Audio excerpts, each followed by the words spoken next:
सबसे पहले तो हिसाब कर कि मैंने तुझे जन्म दिया है। जन्म देते वक्त जो दर्द सहा है ना, उसका हिसाब कर। रंजू, कितनी अच्छी खुशबू आ रही है नीचे से। लगता है बहू पकोड़े बना रही है। पहले तो तू भी सावन में पकोड़े बनाती रहती थी। अरे वो तो सब पुरानी बातें होगी, अब कहाँ। तू ऐसा कर, बहू को बोल जाके 2-4 पकोड़े ना ऊपर दे जाए आके। अरे वो कहाँ देने आएगी। आप भी ना बस शुक्र करो कि रूखी सूखी रोटी ऊपर दे जाती है। अरे एक बार पूछ तो ले जाके, ज़्यादा से ज़्यादा क्या होगा, मना कर देगी तू वापस आ जाना फिर। चलो, आपकी ज़्यादा इच्छा हो रही है तो मैं जाके पूछती हूँ फिर एक बार।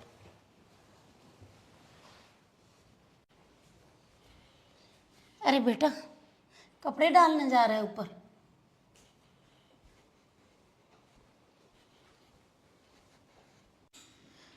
ज्योति, अरे बहू पकोड़े बना रही है। 2-4 तेरे पापा के लिए भी दे दे पकोड़े, उनका बड़ा मन कर रहा है।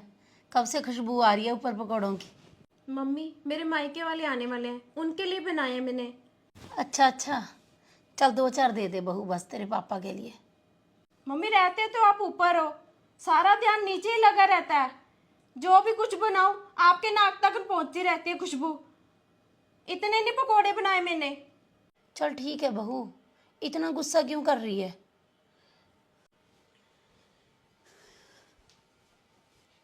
क्या बोला बहू ने? अरे बोलना क्या है, वही 4 बातें सुना दी। मैं तो पहले ही नीचे जाने से डर रही थी, एक आपके कहने पे चली गई कि आपका मन कर रहा है चलो पकोड़े खाने का। कहने लगी कि तुम्हारे तो नाक तक खुशबू आ जाती है, रहते ऊपर हो। अरे बेटा, वो पकोड़े बना रहे हो? बेटा खिलाएगा पकोड़े? बहू ने खिला दिए पहले।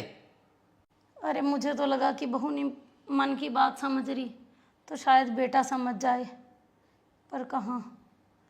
बच्चों ने तो ना हमें इस उम्र में ये ऊपर रहने की ना मुसीबत डाल दी है। इस उम्र में तो ये होता है कि 4 लोगों के पास बाहर जाके बैठें, पर बच्चों ने जगह की तंगी का बोल के कि मेरे ससुराल वाले आते हैं, आप ऊपर रह लो।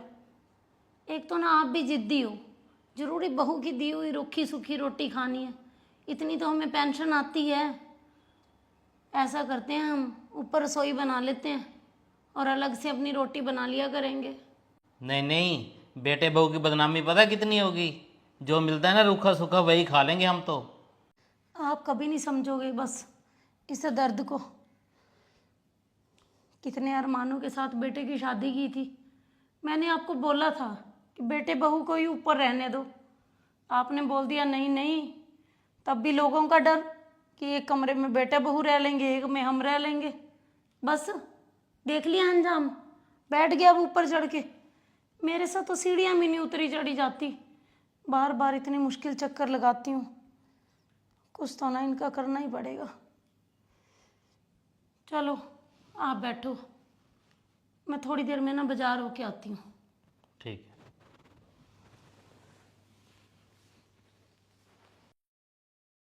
अरे ज्योति, सासू माँ को फोन तो कर ले, पहुंचे नहीं अभी तक वो। पकोड़े ठंडे हो जाएंगे यार। अरे फोन किया है, रास्ते में रुके थे, आ रहे हैं अभी। चल ठीक है।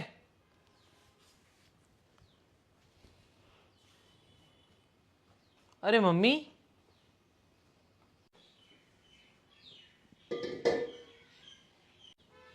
अरे ये क्या कर रहे हो मम्मी आप?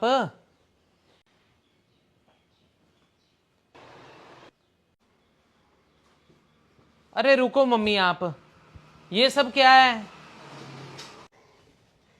ये सारा सामान ना तेरे पापा को पकोड़े खिलाने के लिए लेके आई हूँ। अब से ना बेटा, तेरे पापा और मैं अपना खाना ऊपर ही बना लिया करेंगे। अरे क्या मम्मी, आपने क्यों मजाक बनवाना है हमारा? मजाक तो बेटा तुम लोगों ने हमारा बना रखा है। जो रूखी सूखी रोटी देते हो हम चुप करके खा लेते हैं। एक तो हमारा कमरा हथिया लिया और हमें इस उम्र में ऊपर रहने के लिए मजबूर कर रखा है तुमने। अरे शुक्र करो, रहने के लिए जगह तो दे रखी है और 2 वक्त की मुफ्त में रोटी भी मिल रही है आपको। वरना इस उम्र में तो ना लोग माँ बाप को वृद्धाश्रम छोड़ाते हैं। वृद्धाश्रम? अरे बेटा कुछ तो शर्म कर। तुझे हमने पाल पोस के इतना बड़ा किया है क्या इसी दिन के लिए? अरे पाला पोसा है तो क्या बड़ा एहसान कर दिया मुझ पे। इतना तो ना हर माँ बाप करता है अपने बच्चों के लिए। और वैसे भी मम्मी, आपने आज तक मेरे लिए जो कुछ भी किया है ना, आप हिसाब कर लो। बताओ क्या हिसाब है आपका? हिसाब? तो कर ले बेटा हिसाब, कर दे मेरा हिसाब आज तू। सबसे पहले तो हिसाब कर कि मैंने तुझे जन्म दिया है, जन्म देते वक्त जो दर्द सहा है ना उसका हिसाब कर। जो तुझे मैं रात भर सूखे में सुलाकर खुद गीले में सो जाती थी उसका हिसाब कर। जो मैंने तुझे चलना सिखाया है उसका हिसाब कर। जो मैंने बोलना सिखाया है उसका हिसाब कर।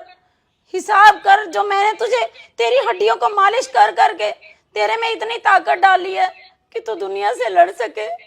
और सबसे ज्यादा तो बेटा मैंने तेरे पापा से तेरे लिए जो गालियां खाई हैं, तो कर दे बेटा मेरा हिसाब।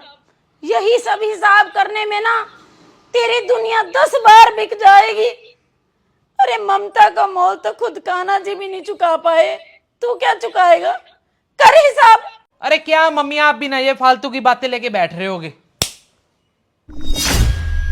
बस बहुत हो गया, अब मैं कुछ नहीं सुनूंगी तुम्हारी बातें। शाम तक ना मुझे ये घर खाली चाहिए।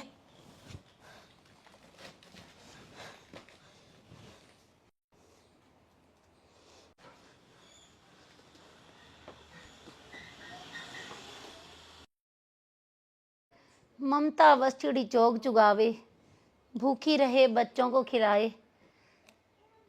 तो ना ममता से तो माँ बाप ना ऐसे बांधे होते हैं ना अपने बच्चों की ममता से कि खुद भूखे रह लेंगे पर अपने बच्चों को कभी भूखा नहीं सोने देंगे। और वही बच्चे बड़े होके क्या बोलते हैं कि माँ जो तुमने हमारे लिए किया है ना हम उसका कर्ज चुका देते हैं। तो एक चीज़ मैं बता दूं कि ममता का कर्ज कोई नहीं चुका सकता।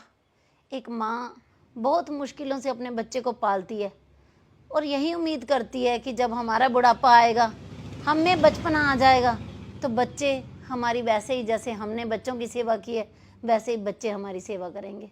परंतु ऐसा हो नहीं पाता। जब एक बच्चा 3 बार पूछता है ना कि मम्मी ये क्या है, मम्मी ये क्या है, तो माँ उसका जवाब हर बार देती है कि बेटा ये चीज़ है, ये चीज़ है। पर जब बुढ़ापे में सुनाई नहीं देता ना और अपने बच्चों से पूछते हैं कि बेटा ये सब क्या है, तो बच्चे ना ऐसे झल्ला के बोलते हैं कि क्या है तुम्हें समझ नहीं आ रहा। तो ये सब ना बहुत ही गलत है। मैं तो यही कहूँगी कि जो माँ बाप बच्चों के लिए करता है और उम्मीद करता है कि बुढ़ापे में बच्चे भी हमें बच्चों की तरह ही पाले, तो बस मुझे ये बात ना पूरी समझानी नहीं आई, परंतु आप मेरी इस बात को अच्छी तरह समझ लेना कि मैं क्या कहना चाहती हूँ। तो आप लोगों को हमारी ये छोटी सी स्टोरी कैसी लगी? अच्छी लगी तो इसे शेयर ज़रूर कर देना।